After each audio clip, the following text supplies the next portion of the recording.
ಭಾರತೀಯ ಸೇನೆಯ ಹೆಮ್ಮೆಯ ಯುದ್ಧ ವಿಮಾನವಾದ ಮಿರಾಜ್ 2000 ಈ ಯುದ್ಧ ವಿಮಾನದ ಕುರಿತಾಗಿ ಈಗಾಗಲೇ ಎಲ್ಲರಿಗೂ ತಿಳಿದಿದೆ. ಆದರೆ ಇವತ್ತು ಅದರ ಕುರಿತಾಗಿ ಹೆಚ್ಚಿನ ಮಾಹಿತಿ ನೀಡುವ ಪ್ರಯತ್ನವನ್ನು ನಾನು ಮಾಡ್ತಾ ಇದ್ದೀನಿ. ಹಾಗಾದರೆ ಇದರ ಕುರಿತಾಗಿ ಎಲ್ಲ ಮಾಹಿತಿಗಳನ್ನು ನೋಡ್ತಾ ಹೋಗೋಣ. ಭಾರತದ ವಾಯುಪಡೆ ಮಿಂಚಿನ ದಾಳಿ ನಡೆಸಿದ್ದು ಜೈಷ್ ಎ ಮೊಹಮ್ಮದ್ ಉಗ್ರರ ಶಿಬಿರಗಳನ್ನು ಸಂಪೂರ್ಣವಾಗಿ ನಾಶ ಮಾಡಿದೆ. ಭಾರತೀಯ ಸೇನೆ ಮೇಲೆ ಪಾಕರು ಮಾಡಿದಂತಹ ಹೇಡಿ ಕೃತ್ಯದ ನಂತರ ಭಾರತೀಯ ಸೇನೆ ಪಾಕ್ ಶಿಬಿರದ ಮೇಲೆ ದಾಳಿ ಮಾಡಿ ಜೈಷ್ ಎ ಮೊಹಮ್ಮದ್ ಉಗ್ರರ ಶಿಬಿರಗಳನ್ನು ಸಂಪೂರ್ಣವಾಗಿ ನಾಶ ಮಾಡಿದೆ. ಈ ಯಶಸ್ವಿ ಕಾರ್ಯಾಚರಣೆಯಲ್ಲಿ ಭಾರತೀಯ ವಾಯುಸೇನೆಯ ಮಿರಾಜ್ 2000 ಎಂಬ ಯುದ್ಧ ವಿಮಾನವನ್ನು ಬಳಸಲಾಗಿತ್ತು. ಈ ವಿಮಾನದ ವಿಶೇಷತೆ ಏನು, ಇದು ಯಾವ ರೀತಿ ಕೆಲಸ ಮಾಡುತ್ತೆ, ಅದರ ಎಲ್ಲ ಕುರಿತಾಗಿ ನಾವು ಇವತ್ತು ನೋಡ್ತಾ ಹೋಗೋಣ. ಇದೇ ನೋಡಿ ಮಿರಾಜ್ 2000 ಯುದ್ಧ ವಿಮಾನ. ಭಾರತೀಯ ಸೈನ್ಯದಲ್ಲಿರುವ ಮಿರಾಜ್ 2000 ಸಿಂಗಲ್ ಇಂಜಿನ್ 1 ಸೀಟಿನ ಅಥವಾ 2 ಸೀಟಿನ ಫೈಟರ್ ಜೆಟ್. ಅಂದರೆ 1 ಸೀಟಲ್ಲಿ ಪೈಲಟ್ ಒಬ್ಬರು ಮಾತ್ರ ಸಂಚರಿಸಬಹುದು ಅಥವಾ ಇಬ್ಬರು ಕುತ್ಕೊಳ್ಳುವಂತಹ ಸೀಟ್ನ ವ್ಯವಸ್ಥೆಯನ್ನು ಹೊಂದಿರುವಂತಹ ಫೈಟರ್ ಜೆಟ್ ಆಗಿದೆ. ಇದು 4th ಜನರೇಷನ್ ಯುದ್ಧ ವಿಮಾನವಾಗಿದೆ. 4ನೇ ಜನರೇಷನ್ನ ಯುದ್ಧ ವಿಮಾನವಾಗಿದೆ. ಇದರ ಮೇಲೆ ನಿಮಗೆ ಬಹಳಷ್ಟು ಪ್ರಶ್ನೆಗಳು ಕಾಂಪಿಟೇಟಿವ್ ಎಕ್ಸಾಮ್ನಲ್ಲಿ ಕೇಳಬಹುದು. ಯಾಕಂದರೆ ಇದು ಭಾರತೀಯ ಇತಿಹಾಸದಲ್ಲಿ ಭಾರತೀಯರಿಗೆ ಒಂದು ಹೆಮ್ಮೆಯ ಸಂಗತಿ ಆಗಿರೋದ್ರಿಂದ ಹೀಗೆ ಮುಂದೆ ಬರುವಂತಹ ಕಾಂಪಿಟೇಟಿವ್ ಎಕ್ಸಾಮ್ಗಳಲ್ಲಿ ಈ ಯುದ್ಧ ವಿಮಾನದ ಕುರಿತಾಗಿ ನಿಮಗೆ ಪ್ರಶ್ನೆಗಳನ್ನು ಕೇಳಬಹುದು. ಇದು ಯಾವ ಜನರೇಷನ್ನ ಯುದ್ಧ ವಿಮಾನ ಅಂತ ಕೇಳ್ಬೋದು, ಯಾವ ಕಂಪನಿ ರಚಿಸಿದೆ ಅಂತ ಕೇಳ್ಬೋದು. ಇವೆಲ್ಲ ಪ್ರಶ್ನೆಗಳನ್ನು ಕೇಳ್ಬೋದು. ಹಾಗೆ ಈ ಯುದ್ಧ ವಿಮಾನವನ್ನು ಯಾವ ದೇಶಗಳು ಹೊಂದಿದೆ ಅಂತ ಈ ರೀತಿಯಾದ ಪ್ರಶ್ನೆಗಳು ಈ ಯುದ್ಧ ವಿಮಾನದ ಮೇಲೆ ಕೇಳಬಹುದಾಗಿದೆ. ಇದು 4ನೇ ಜನರೇಷನ್ನ ಯುದ್ಧ ವಿಮಾನವಾಗಿದೆ. ಈ ವಿಮಾನಗಳ ನಿರ್ಮಾಣ ಮಾಡಿರುವುದು ಡಸಾಲ್ಟ್ ಮಿರೇಜ್ ಏವಿಯೇಷನ್. ಇದು ಫ್ರಾನ್ಸ್ ದೇಶದ ಕಂಪನಿಯಾಗಿದೆ. Dassault Mirage Aviation. Mirage 2000 fighter jet ಭಾರತದ ಸೇನೆಗಾಗಿ 1980ರ ದಶಕದಲ್ಲಿ ಫ್ರಾನ್ಸ್ ದೇಶದಿಂದ ಖರೀದಿಸಲಾಯಿತು. ಆಗ ಒಟ್ಟು 150 ವಿಮಾನ ಖರೀದಿಸುವ ಯೋಜನೆ ಇದ್ದರೂ 40 ವಿಮಾನಗಳನ್ನು ಖರೀದಿಸಲಾಗಿತ್ತು. ನಂತರ 1986ರಲ್ಲಿ 9 ವಿಮಾನಗಳಿಗೆ ಆರ್ಡರ್ ನೀಡಲಾಯಿತು. ಡಸಾಲ್ಟ್ ಏವಿಯೇಷನ್ ಬಹುಪಯೋಗಿ ಯುದ್ಧ ವಿಮಾನ ತಯಾರಿಕಾ ಕಂಪನಿಯಾಗಿದೆ. ಇದು ಫ್ರಾನ್ಸ್ನಲ್ಲಿರುವಂತಹ ಡಸಾಲ್ಟ್ ಏವಿಯೇಷನ್ ಇದು ಬೇರೆ ಬೇರೆ ತರಹದ ಯುದ್ಧ ವಿಮಾನಗಳನ್ನು ತಯಾರಿಸುವಂತಹ ಒಂದು ಕಂಪನಿಯಾಗಿದೆ. ಈ ಮಿರಾಜ್ 2000 ಅನ್ನು ಕೂಡ ಈ ಫ್ರಾನ್ಸ್ ದೇಶದ ಡಸಾಲ್ಟ್ ಏವಿಯೇಷನ್ ಅದು ತಯಾರಿಸಿದ ಕಂಪನಿಯಾಗಿದೆ. ಡಸಾಲ್ಟ್ ಏವಿಯೇಷನ್ ಫ್ರಾನ್ಸ್ ಮೂಲದ ಕಂಪನಿ. 1978ರಲ್ಲಿ ಮೊಟ್ಟ ಮೊದಲ ಯುದ್ಧ ವಿಮಾನಗಳನ್ನು ಇದು ಪರಿಚಯಿಸಿತ್ತು.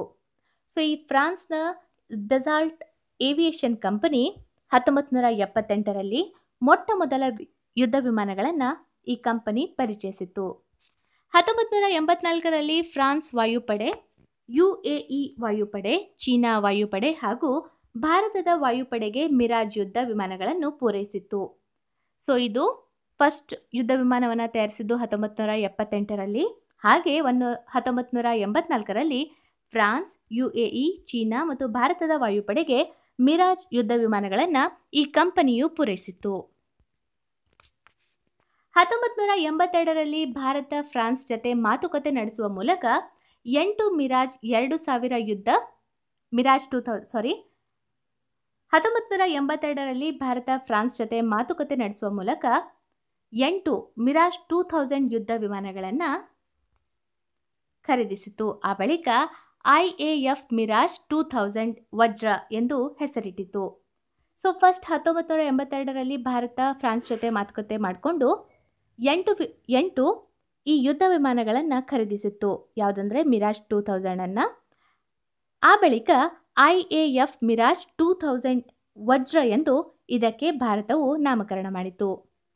ಅಂದರೆ ಸಂಸ್ಕೃತದಲ್ಲಿ ಬೆಳಕು ಅಂತ ಅರ್ಥ, ಹಾಗೆ ಇಂಗ್ಲಿಷ್ನಲ್ಲಿ ಥಂಡರ್ ಬೋಲ್ಟ್ ಎಂಬುದಾಗಿ ಇದರ ಅರ್ಥವನ್ನು ಭಾರತವು ನೀಡಿತು. ಈ ಮಿರಾಜ್ 2000 ಯುದ್ಧ ವಿಮಾನ ನಮ್ಮ ಕಾರ್ಗಿಲ್ ಯುದ್ಧದಲ್ಲಿಯೂ ಕೂಡ ಬಳಕೆಯಾಗಿತ್ತು. ಸೊ ಅದರ ಕುರಿತಾಗಿ ಸಂಕ್ಷಿಪ್ತವಾಗಿ ನೋಡೋಣ. 1999ರಲ್ಲಿ ಕಾರ್ಗಿಲ್ ಯುದ್ಧ ನಡೆದಾಗ ಮಿರಾಜ್ 2000 ಶತ್ರುಗಳ ಹೆಡೆಮುರಿ ಕಟ್ಟಿಹಾಕುವಲ್ಲಿ ಮಹತ್ವದ ಪಾತ್ರ ವಹಿಸಿತ್ತು. ಹಿಮಾಲಯದ ತುತ್ತ ತುದಿಯಲ್ಲಿ ಮಿರಾಜ್ 2000 ಯುದ್ಧ ವಿಮಾನ ಕರಾರುವಕ್ಕು ದಾಳಿ ನಡೆಸಲು ವಾಯುಸೇನೆ ಯಶಸ್ವಿಯಾಗಿತ್ತು. ಮಿರಾಜ್ 2000 ಮೂಲಕ ಲೇಸರ್ ಗೈಡೆಡ್ ಬಾಂಬ್ಗಳ ದಾಳಿ ನಡೆಸಲಾಗಿತ್ತು. ಇದು ಶತ್ರುಗಳ ಬಂಕರ್ ಅನ್ನು ನಾಶಪಡಿಸಲು ಮಿರಾಜ್ 2000 ಅನ್ನು ಉಪಯೋಗಿಸಲಾಗಿತ್ತು. ಸೊ 1999ರಲ್ಲಿ ಕಾರ್ಗಿಲ್ ಯುದ್ಧ ನಡೆದಾಗ ನಮ್ಮ ಭಾರತೀಯ ಸೇನೆ ಈ ಮಿರಾಜ್ 2000 ಯುದ್ಧ ವಿಮಾನವನ್ನು ಬಳಸಿತ್ತು. ಸೊ ಇದರಲ್ಲಿ ಯಾವ ರೀತಿ ಇದು ಕಾರ್ಯ ಮಾಡುತ್ತೆ ಅಂದರೆ, ಸೊ ಪೈಲಟ್ ಹತ್ರ ಒಂದು ಕಂಪ್ಯೂಟರ್ ರೀತಿಯಲ್ಲಿ ಇದಿರುತ್ತೆ. ಸೊ ಇದರ ಮೂಲಕ ಅವರು ಸಂಕೇತಗಳನ್ನು ಕೊಟ್ಟರೆ, ಸಂಕೇತಗಳ ಮೂಲಕ ಇದು ಬಾಂಬ್ಗಳನ್ನು ನಿಗದಿತ ಸ್ಥಳಗಳಿಗೆ ಅಂದರೆ ಲೇಸರ್ಗಳ ಮೂಲಕ, ಸೊ ಲೇಸರ್ಗಳ ಮೂಲಕ ನಿಗದಿತ ಸ್ಥಳಕ್ಕೆ ಬಾಂಬ್ಗಳನ್ನು ಇದು ಬಿಡುತ್ತೆ. ಬಾಂಬ್ಗಳ ಮೂಲಕ ನಿಗದಿತ ಪ್ರದೇಶಗಳಿಗೆ ಲೇಸರ್ಗಳ ಮೂಲಕ ಇದು ಬಾಂಬ್ಗಳಿಂದ ದಾಳಿಯನ್ನು ಮಾಡುತ್ತೆ. Dassault Aviation company Mirage 2000C, Mirage 2000B, Mirage 2000N, Mirage 2000D, Mirage 2005F, Mirage 5 mark 2, Mirage 2000E, Mirage BR, Mirage 9 ಹೀಗೆ ವಿವಿಧ ಶ್ರೇಣಿಯ ಯುದ್ಧ ವಿಮಾನಗಳನ್ನು ತಯಾರಿಸಿತ್ತು. ಸೊ ಮಿರಾಜ್ 2000 ಒಂದೇ ಅಲ್ಲ, ಅದರ ಇನ್ನೂ ಹಲವಾರು ರೇಂಜ್ಗಳನ್ನು ಅಂದರೆ ಹಲವಾರು ಯುದ್ಧ ವಿಮಾನಗಳನ್ನು ಡಸಾಲ್ಟ್ ಏವಿಯೇಷನ್ ಕಂಪನಿ ತಯಾರಿಸಿತ್ತು. ಭಾರತದ ಬಳಿ ಇದೀಗ ಆಧುನಿಕ ಅಂದರೆ upgraded Mirage 2000H, Mirage 2000TI ಸೇರಿದಂತೆ ಒಟ್ಟು 50 ಮಿರಾಜ್ ಯುದ್ಧ ವಿಮಾನಗಳು ಇವತ್ತು ನಮ್ಮ ಭಾರತದ ಬಳಿ ಇದೆ. ಸೊ ಮಿರಾಜ್ 2000 ಹೇಗಿರುತ್ತೆ ಅನ್ನೋದರ ಬಗ್ಗೆ ನೋಡೋಣ. ಮಿರಾಜ್ 2000 ಯುದ್ಧ ವಿಮಾನದಲ್ಲಿ ಒಬ್ಬರೇ ಒಬ್ಬರು ಕ್ರೂ ಅಂದರೆ ಪೈಲಟ್ ಅಂದರೆ ಬಹಳ ಜನರನ್ನು ಹೊತ್ತೊಯ್ಯಬಲ್ಲ ವಿಮಾನವಲ್ಲ. ಸೊ ಒಬ್ಬರೇ ಒಬ್ಬರು ಪೈಲಟ್ ಕೂಡುವಂತಹ ಸೀಟನ್ನು ಇದು ಒಳಗೊಂಡಿರುತ್ತೆ. ಇದರ ಉದ್ದ 14.36 ಮೀಟರ್, 47 ಅಡಿ ಉದ್ದ. ಸೊ 14.36 ಮೀಟರ್ ಅಂದರೆ 47 ಅಡಿ ಉದ್ದದ ವಿಮಾನ ಆಗಿದೆ. ಇದರ ರೆಕ್ಕೆಯ ಉದ್ದ 9.13 ಮೀಟರ್ ಅಂದರೆ 29 ಅಡಿ ಅಗಲ, ಹಾಗೆ ಸುಮಾರು 5.20 ಮೀಟರ್ ಎತ್ತರ. ರೆಕ್ಕೆಯ ವಿಸ್ತಾರ 41 ಮೀಟರ್.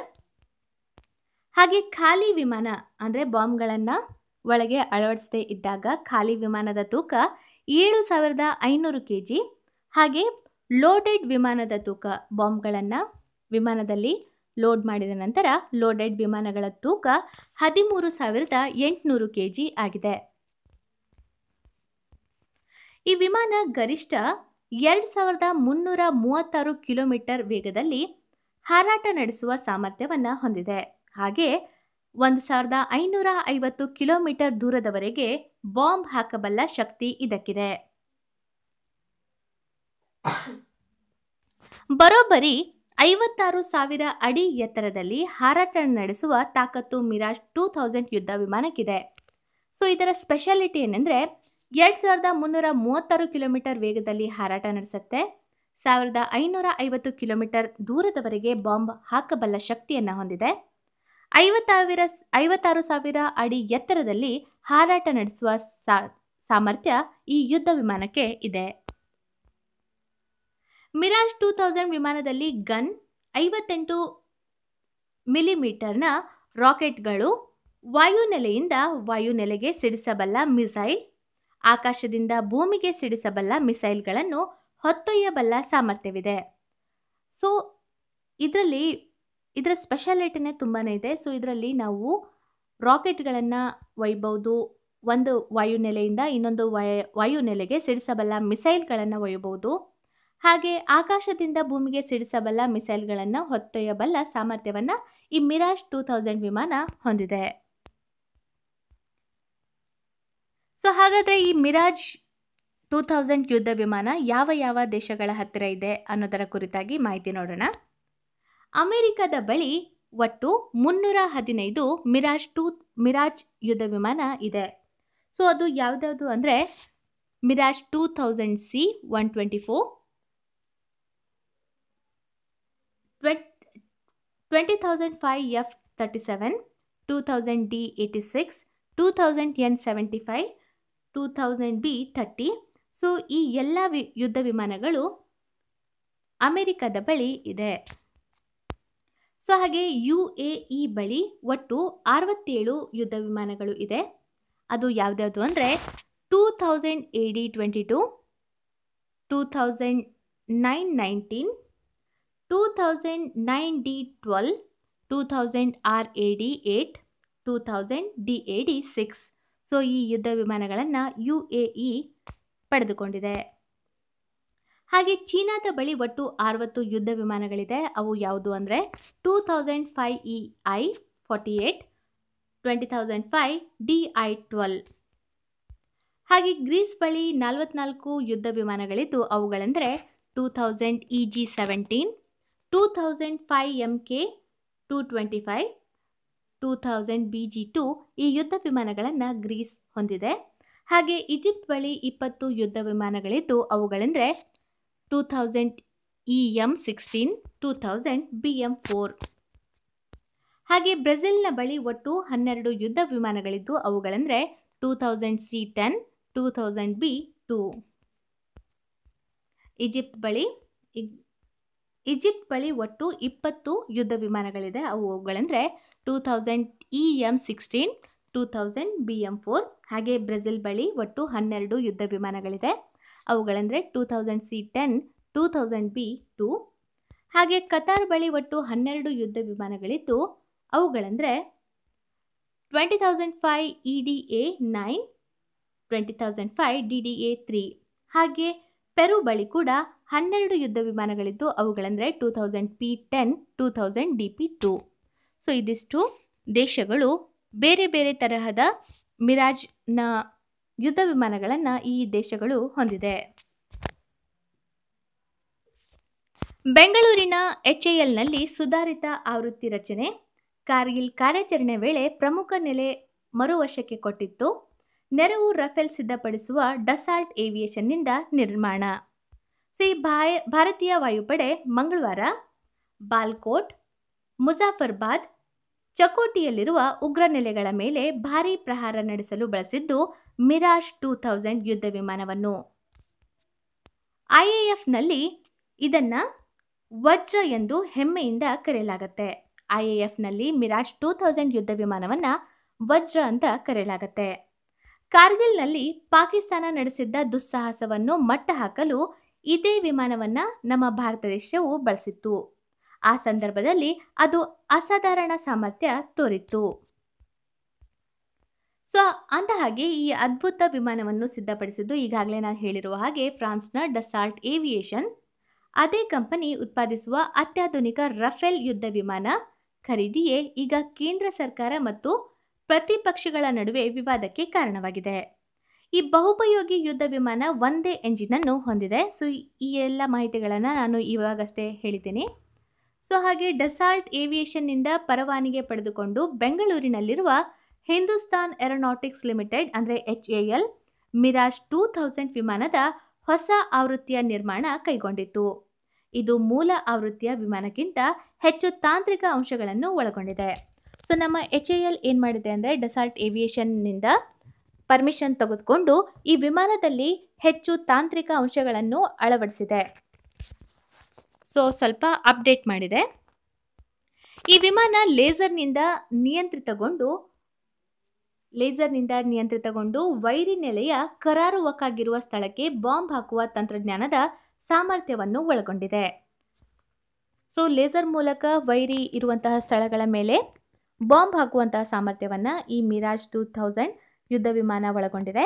ಹಾಗೆ ಪ್ರತಿ ಗಂಟೆಗೆ 2.2ರಿಂದ 2495 ಕಿಲೋಮೀಟರ್ ವೇಗದಲ್ಲಿ ಅಥವಾ ಶಬ್ದದ ವೇಗಕ್ಕಿಂತ 2 ಪಟ್ಟು ಹೆಚ್ಚಿನ ವೇಗದಲ್ಲಿ ಈ ಯುದ್ಧ ವಿಮಾನ ಸಾಗುತ್ತೆ. ಸೊ ಪ್ರತಿ ಗಂಟೆಗೆ 2.2ರಿಂದ 2495 ಕಿಲೋಮೀಟರ್ ವೇಗದಲ್ಲಿ ಶಬ್ದದ ವೇಗಕ್ಕಿಂತ 2 ಪಟ್ಟು ಹೆಚ್ಚಿನ ವೇಗದಲ್ಲಿ ಈ ವಿಮಾನ ಸಾಗುತ್ತೆ. ಹಾಗೆ ಪ್ರತಿ ನಿಮಿಷಕ್ಕೆ ಅದು 60,000 ಅಡಿ ಎತ್ತರದವರೆಗೆ ಹಾರುತ್ತದೆ. ಅಣ್ವಸ್ತ್ರ ಸಿಡಿತಲೆಯನ್ನು ಹೊತ್ತೊಯ್ದು ವೈರಿ ನೆಲೆಯ ಮೇಲೆ ಹಾಕುವ ಸಾಮರ್ಥ್ಯವು ಅದರಲ್ಲಿದೆ. ಅದರಲ್ಲಿ 9 ಆಯುಧಗಳ ಅಥವಾ ಶಸ್ತ್ರಾಸ್ತ್ರಗಳ ಪ್ರಯೋಗಕ್ಕೆ ಅವಕಾಶವಿದೆ. ಇಂಥ ಶಸ್ತ್ರಾಸ್ತ್ರಗಳ ಸಹಿತ ಅದು 1850 ಕಿಲೋಮೀಟರ್ ಹಾರುವ ಸಾಮರ್ಥ್ಯವನ್ನು ಹೊಂದಿದೆ. ಸೊ ಖಾಲಿ ವಿಮಾನ ಅಲ್ಲದೆ ಈ ವಿಮಾನವನ್ನು ಲೋಡ್ ಮಾಡಿದಾಗ ಕೂಡ ಇದು 1850 ಕಿಲೋಮೀಟರ್ ಎತ್ತರದಲ್ಲಿ ಹಾರುವಂತಹ ಸಾಮರ್ಥ್ಯವನ್ನು ಇದು ಒಳಗೊಂಡಿದೆ. ಹಾಗೆ 1985ರಲ್ಲಿ ಇದು ನಮ್ಮ ಭಾರತೀಯ ವಾಯುಪಡೆಗೆ ಮಿರಾಜ್ 2000 ನಮ್ಮ ಭಾರತೀಯ ವಾಯುಪಡೆಗೆ ಸೇರ್ಪಡೆಯಾಯಿತು. ಕಾರ್ಗಿಲ್ ಕಾರ್ಯಾಚರಣೆ ವೇಳೆ ನಿಗದಿತ ಪ್ರದೇಶ ಗುರುತಿಸಿ ಅದರ ಮೇಲೆ ಬಾಂಬ್ ದಾಳಿ ನಡೆಸಲು ನೆರವಾಗಲು ಇಸ್ರೇಲ್ನ ಯುದ್ಧ ಕಿಟ್ ಅನ್ನು ತ್ವರಿತವಾಗಿ ಅಳವಡಿಸಲಾಗಿತ್ತು. ಸೊ ಕಾರ್ಗಿಲ್ ಯುದ್ಧದಲ್ಲಿ ಭಾರತವು ಅದರ ವಿರುದ್ಧ ಹೋರಾಡುವುದಕ್ಕಾಗಿ ಈ ಯುದ್ಧ ವಿಮಾನಕ್ಕೆ ಇಸ್ರೇಲ್ನ ಯುದ್ಧದ ಕಿಟ್ ಅನ್ನು ಅಳವಡಿಸಿತ್ತು. ಟೈಗರ್ ಹಿಲ್ಸ್, ತೊಲೋಲಿಂಗ್ ಸಮೀಪವೇ ಇರುವ ಪಾಯಿಂಟ್ 5140 ಬೆಟಾಲಿಕ್ ಸೆಕ್ಟರ್ ಪ್ರದೇಶಗಳನ್ನು ಭಾರತೀಯ ಸೇನೆಗೆ ಪಾಕ್ ಉಗ್ರರಿಂದ ವಶಪಡಿಸಿಕೊಳ್ಳಲು ಇದೇ ಮಿರಾಜ್ 2000 ನಡೆಸಿದ ದಾಳಿ ನೆರವಾಗಿತ್ತು. ಸೊ ಬರೋಬ್ಬರಿ 4 ದಶಕಗಳ ನಂತರ ಭಾರತೀಯ ವಾಯುಸೇನೆಯ ಲೋಹದ ಹಕ್ಕಿಗಳಿಗೆ ಭಾರತದ ಗಡಿಯಾಚೆ ರೆಕ್ಕೆ ಬಿಚ್ಚುವ ಅವಕಾಶ ಸಿಕ್ಕಿದೆ. LOC ದಾಟಿದ ಮಿರಾಜ್ ಫೈಟರ್ ಜೆಟ್ಗಳು ಉಗ್ರರ ಕ್ಯಾಂಪ್ಗಳನ್ನು ಕೇವಲ 21 ನಿಮಿಷಗಳಲ್ಲಿ ಧ್ವಂಸಗೊಳಿಸಿ ಸುರಕ್ಷಿತವಾಗಿ ಮರಳಿದೆ. ಈ ಮೂಲಕ ಭಾರತವು ಪುಲ್ವಾಮಾ ದಾಳಿಗೆ ಪ್ರತೀಕಾರ ಆರಂಭಿಸಿದೆ. 40 CRPF ಯೋಧರನ್ನು ಬಲಿ ಪಡೆದ ಫೆಬ್ರವರಿ 14ರಂದು ಪುಲ್ವಾಮಾ ಉಗ್ರರ ದಾಳಿ ನಡೆದ 24 ತಾಸಿನ ಒಳಗೆ ಪ್ರಧಾನಿ ನರೇಂದ್ರ ಮೋದಿ ಅವರು ಭಾರತೀಯ ಸೇನೆಗೆ ಪಾಕ್ ಆಕ್ರಮಿತ ಕಾಶ್ಮೀರ ಮಾತ್ರವಲ್ಲದೆ ಪಾಕಿಸ್ತಾನದ ಇತರೆಡೆಗಳಲ್ಲಿನ ಉಗ್ರ ಶಿಬಿರಗಳನ್ನು ಧ್ವಂಸಗೈಯುವುದಕ್ಕೆ ಅನುಮತಿ ನೀಡಿದರಂತೆ. ಸೊ ಆ ಪ್ರಕಾರ ಹೋದ ಸೋಮವಾರ ಮಧ್ಯರಾತ್ರಿ ಬಳಿಕ ಭಾರತೀಯ ವಾಯುಪಡೆ ಪಾಕಿಸ್ತಾನದ LOCಯನ್ನು ದಾಟಿ ಬಾಲ್ಕೋಟ್ನಲ್ಲಿನ ಜೈಷ್ ಉಗ್ರ ಶಿಬಿರಗಳ ಮೇಲೆ ವೈಮಾನಿಕ ದಾಳಿ ನಡೆಸಿ 1000 ಕಿಲೋ ಬಾಂಬ್ಗಳನ್ನು ಹಾಕಿ 300ಕ್ಕೂ ಅಧಿಕ ಜೈಷ್ ಉಗ್ರರು, ಅವರ ತರಬೇತುದಾರರು, ಕಮಾಂಡರ್ಗಳು ಮುಂತಾಗಿ ದೊಡ್ಡ ಸಂಖ್ಯೆಯಲ್ಲಿ ಉಗ್ರರನ್ನ ಬಲಿ ಪಡೆಯಿತು.